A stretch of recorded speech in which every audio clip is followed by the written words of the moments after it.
하나님은 불신자들을 사랑하실까 미워하실까? 진리를 깨닫기 시작한 믿음의 사람이 직장 동료가 미워짐을 느끼면서 자신의 신앙관이 잘못되지 않았을까 고민하는 모습을 보았습니다. 여러분들은 이러한 고민을 해본 적이 없습니까?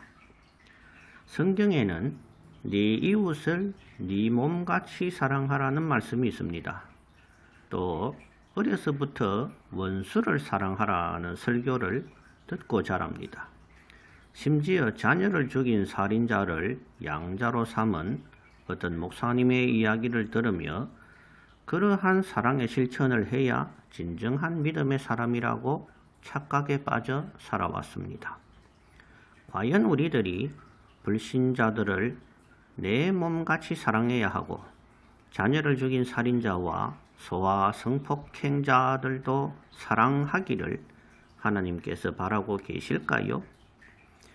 예수님의 선한 사마리아인의 비유를 보면 한 강도 만난 자에게 제사장도 피해가고 레위인도 피해가고 당시로서는 천시받던 사마리아인이 돈을 들여 치료해 주시는 비유를 하시고는 율법사에게 묻기를 누가 강도 만난 자의 이웃이 되겠느냐고 말씀하셨습니다.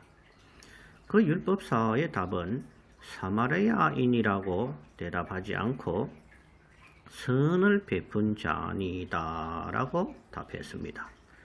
아마도 유대인 율법사의 체면에 사마리아인을 높여주기 싫어서 그렇게 답한 것 같습니다. 예수님의 답변에서 강도 만난 자에게 이웃이란 선을 행한 사마리아인이었습니다. 우리가 사랑해야 할 이웃은 바로 구원에 이르는 선행을 하는 사람입니다. 구원에 이르는 선행에 대한 말씀은 제 블로그 로마서 2장에 가면 있습니다. 제 블로그는 네이버에서 성경교회의 하루 한 장 성경 강해라고 검색하면 나옵니다. 또 네 이웃을 네 몸같이 사랑하라는 말씀을 다시 생각해 봅시다. 이 말씀에서 이웃이란 첫째 유대인 동족을 말합니다. 이방 나라의 적들이 아닙니다. 또 예수님께서는 마태복음 10장 36절에서 원수는 네 집안 식구다라고 말씀하셨습니다. 원수를 사랑하라고 하신 그 사랑의 대상이 되는 원수는 바로 집안 식구임을 분별하시기 바랍니다.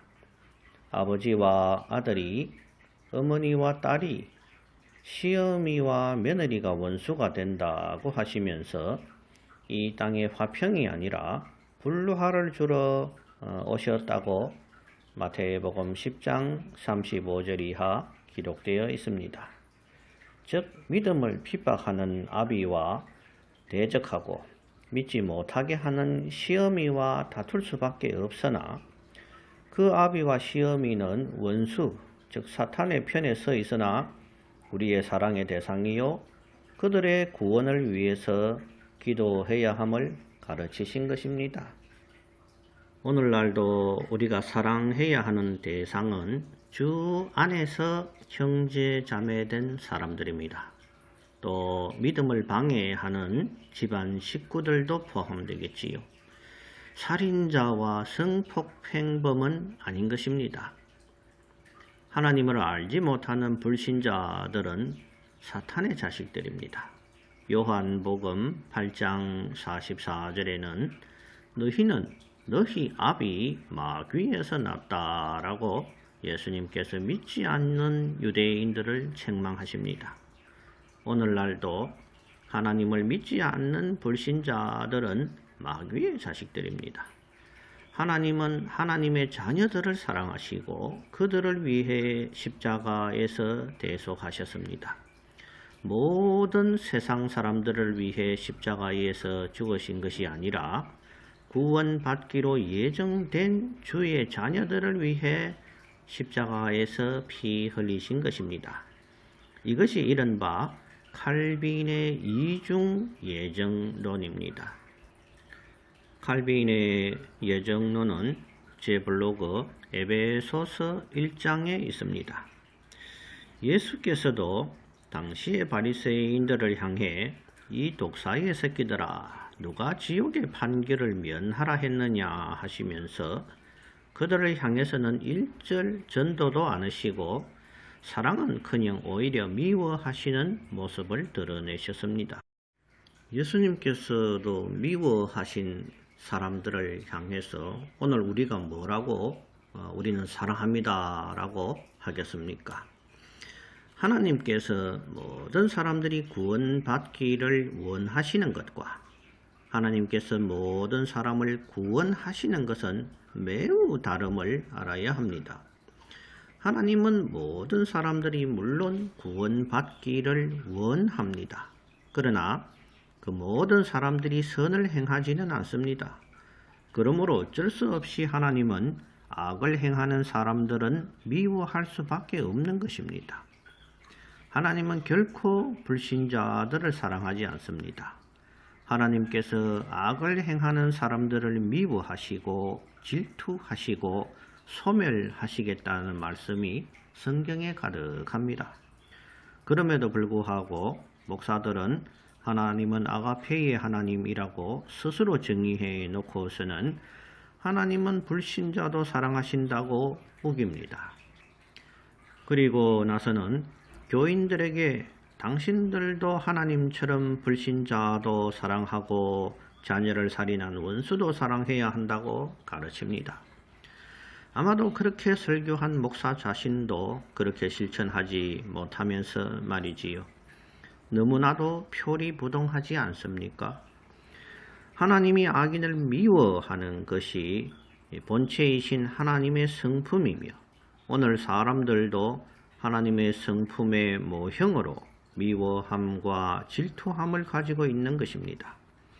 하나님을 미움도 질투도 못하시는 이상한 하나님으로 만들고 있는 사람들이 바로 거짓 목사들임을 분별하시기를 바랍니다. 하나님도 불신자들을 미워하시는데 진짜 성도라면 당연히 불신자들을 미워해야 하는 것이 정상입니다. 만약 당신이 불신자들이 미워진다면 잘못된 일이 아님을 알기 바랍니다. 당신의 신앙이 잘못되어서 악인이 미워지는 것이 아니라 당신이 악에서 벗어나 하나님의 편으로 돌아오고 있기 때문에 전에는 불신자들과 잘 어울렸다 해도 이제는 불신자들과 잘 어울리지도 못하고 나아가 그들이 미워지기까지 하는 것입니다. 예레미야 당시 거짓 제사장들과 거짓 선지자들이 난무했습니다. 그들의 메시지는 하나님이 보호하시니 이 땅이 평강하다 하는 것입니다. 오늘날로 말하면 하나님은 은혜의 하나님이시기 때문에 여러분 가정에 복에 복을 더하실 것이라고 설교하는 것과 같은 말입니다. 하나님은 은혜 베풀 자에게 은혜 베푸시지만 교회만 출석하는 형식적 탐심의 교인들에게는 은혜를 베풀지 않습니다. 모든 교인들을 향해서 하나님의 은혜와 자비를 선포하는 목사는 분별 없이 자기 마음대로 복을 선포하고 있음을 알아야 합니다. 교인들 중에는 물론 은혜 받을 사람도 있겠지요. 그러나 악인들도 많이 있는 것입니다. 이러한 복이 난무하는 설교를 듣고 자란 교인들이 마침내 신앙의 딜레마에 빠지게 되는 것입니다. 옳고 그른 것을 명확히 배우지 못했으니 어설픈 종교심 속에서 자칫 신앙적 자책을 느끼며 방황하게 되는 것입니다. 많은 교인들이 교회에 가서 봉사 많이 하고 헌금 많이 하는 것을 높은 가치로 생각합니다. 그러나 하나님 보시기에 봉사도 헌금도 별것 아닙니다. 2렙돈을 드린 과부에게 예수께서는 제일 많은 헌금을 했다고 칭찬하셨습니다. 또 부지런한 마르다보다 주님 무릎 앞에서 말씀을 들은 마리아가 더 많은 칭찬을 받았습니다. 오늘날 교인들이 해야 할 최고의 선행은 바로 믿는 일, 즉 하나님을 사랑하는 일입니다. 전도 몇 명, 헌금 얼마가 중요한 것이 아니라 참으로 진실로 하나님을 사랑했는가입니다. 또 하나님을 사랑하는 것은 그의 계명을 지키는 것이라 했으며 오늘날로 치면 계명과 율례와 법도와 더 나아가 성경 66권을 배울 수 있는 예배에 참석하는 것이야말로 하나님을 사랑하는 방법입니다. 하나님은 예배하는 자를 찾는다고 하셨습니다. 얼마나 진실된 예배자가 없으면 그러한 사람을 찾으시겠습니까? 오늘날은 진실로 하나님께 예배 드리는 교회도 드뭅니다. 사람에게 보여지기 위해 드려지는 화려한 예배는 많으나 그 예배 속에서 하나님의 말씀은 희귀하여 찾을 수가 없습니다. 겨우 요절 몇 절 읽어놓고 잘된다 복준다는 식의 기복 설교만 난무하는 것이 오늘날 예배의 모습입니다. 당신이 참으로 진실된 예배에 참여하고 있다면 그것이야말로 당신이 사람으로서 할 수 있는 최고의 일을 하고 있음을 깨닫기 바랍니다.